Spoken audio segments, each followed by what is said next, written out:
So kind news with the year with the happen for Nigeria. You say you go wonder the kind country will come out.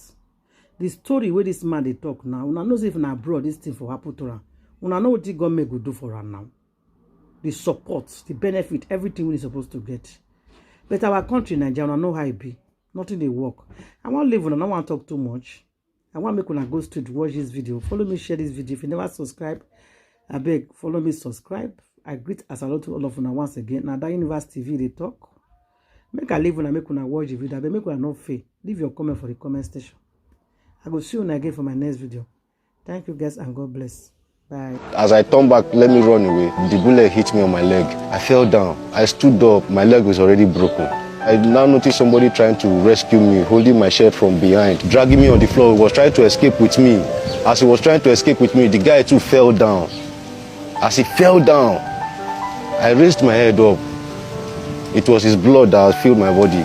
He too was shot, and he was shot dead straight.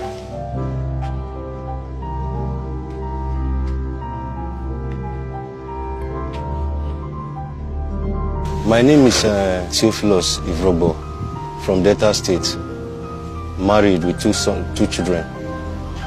I work with CCECC, China Civil Engineering Construction Company. On that fateful day on 20th October 2020, we were at work. Between 12 and 2 p.m., we got the message that a curfew had been imposed in Lagos State, that everybody should go home. And I was already on Marine Bridge because I was transporting some refuge from Apapa to Ikejawa dumping site. Some hoodlums now blocked my truck, used me to block road where they were protesting. As I was there, my colleague, a fellow driver, came with an Okada and told me that I have to go back to the yard, that the company have closed. I said, what happened? He said there's curfew, they have to go back. I now look for a means, remove my truck for there, went back to the yard. Before I could get to the yard, it was another kind to 3. I said, what do I do now? Me, I'm going to Ekbeo. How do I do about this now? I now took my bag and my belongings, because the truck is where we used to sleep. We don't have a home. As I was going, there was no transport. The road was kind of scanty. From this bus stop to the next bus stop, you see one crowd or the other protesting. All this while they have been protesting, we are at work. We never went out to protest. And me going to Ekbeh from Apapa, I must pass Lekki Toll Gate. When I got to Lekki Toll Gate and I came down from the bike, I paid him. I have to walk through the crowd, cross the toll gate to the other side of the road so that I can board the vehicle that will be going to Ekbeh. Before I could get close to the gate, I noticed that soldiers were coming down from Hilos. I was like, what are soldiers doing here? I said, okay, let me hurry up and hurriedly cross and pass the soldiers themselves. Let me be going, because there's no way I could be going back. The next thing, the first soldier that shot on the air, I got scared. I said, are they trying to shoot people here? I said, no, let me hasten up. Let me follow the side of the wall and hasten up. What I heard next was rapid gunfire. There was chaos everywhere. People started running. Me, I could not proceed. I had to turn and try to run back. As I turned back, let me run away. The bullet hit me on my leg. I fell down. I stood up. My leg was already broken.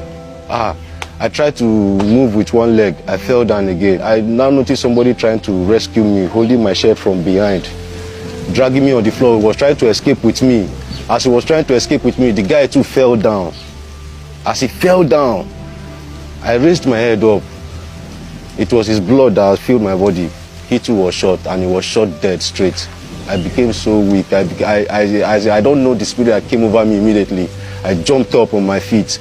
I started hopping on one leg. Instead of me to be hopping straight, I now crossed the road to the other side, the river side. I sat down there. I was bleeding seriously. This is where the bullet entered. It entered from here. It broke the bone pass. It came out from somewhere here. I was not seeing well before I passed out. All of a sudden, I woke up very late, around that kind 2 a.m. at Reddington Hospital. How I got there, I don't know. I woke up outside the hospital, in front of the hospital, with a lot of crowd, many injured people everywhere. I noticed that my leg that was broken, they have used the carton. They just carry carton straight to the bone, the leg together, and use carton and tie the leg and left me like that. I started shouting because of pain. Before one of the nurses now came, I say that they can't treat, the world is full, that there's no space, that everywhere is so jam-packed. I say I'm in so much pain. She now says she will do me a favor, that I should just wait, that she doesn't want problem, that I should just wait. She's going to give me an injection that will reduce the pain. When she was even giving me the injection, she was hiding and doing it. So after she gave me the injection, I slept off. I woke up the next day in the morning, around to 6 in the morning. I was still there at Redity Hospital, in front of Redity. Before I saw some guys, fresh boys, looking fine boys, about 4 of them. They just came into that place. They started pointing people. They were the people that were outside. They started pointing. They pointed me. They pointed about 6 other people that they should carry us. I don't know them. I was even scared. They now carried us. They took us into their cars. Before you know, they drove us away to another hospital at VGC, Grand Valley Trauma Center. Handed off over to the doctors there and asked them that these are NSAS protest victims. The guys that brought us there asked them, okay, how much is it going to take them to do everything, to treat us, that they are ready to pay? The hospital now said, as long as it is NSAS victim, they are not going to collect a dime. They will treat us for free, but they have to go and do us X-ray and bring the results. Laguna did the X-ray for us. We were about 4 in number they took to go and do X-ray. One was shot on the chest. The shot on the chest, the bullet was close to his heart. It's close to his heart when they saw it on the X-ray. The other one was shot on his lap here. When they did his X-ray, they found the bullet close to his penis. Then me, it's just my bone, they checked, there was no bullet. Then there was another one again, they shot on the lap. They found the bullet close to where the bullet hit.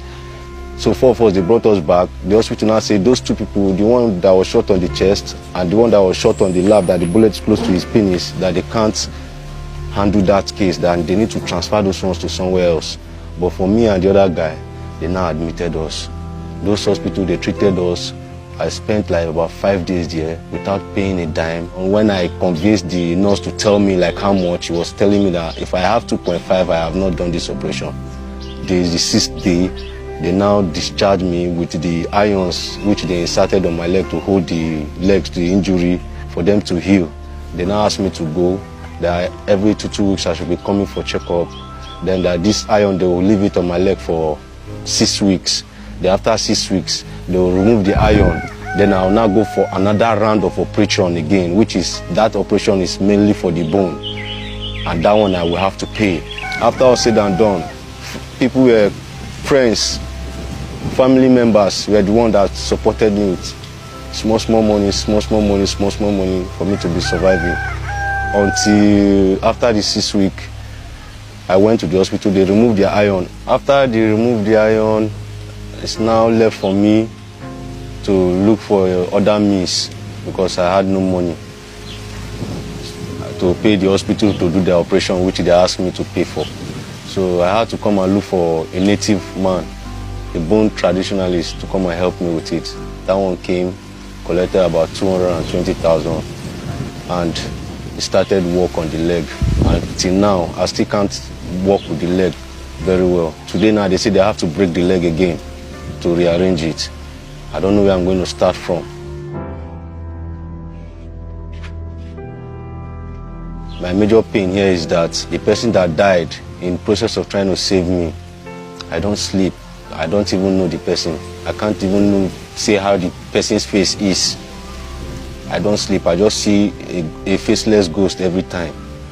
2, the company I work neglected me for since then till now. No sign of concern, no remorse, nothing, because they are China and I'm a casual driver, and frankly I've been working for them since 2019. When I called them, they said I went for protest. I still tell them, you are the people that ask us to go home. If we had accommodation, I won't go home, I will stay there because I know the city was rowdy. They did not call me, they did not come to check on me, they did not sack me. So technically my card is still there, they are not paying me a dime. Since then, I have hustled a lot in my life. I have worked as an electrician with Dantata Sawa in Abuja with certificate as a professional electrician. I've worked as a carpenter with American Embassy, US Embassy, Abuja. BLABAT as a professional carpenter with certificate. Now I'm driving. All this work requires this very leg that is broken. Today now I can't go up the roof to go and do anything roofing work.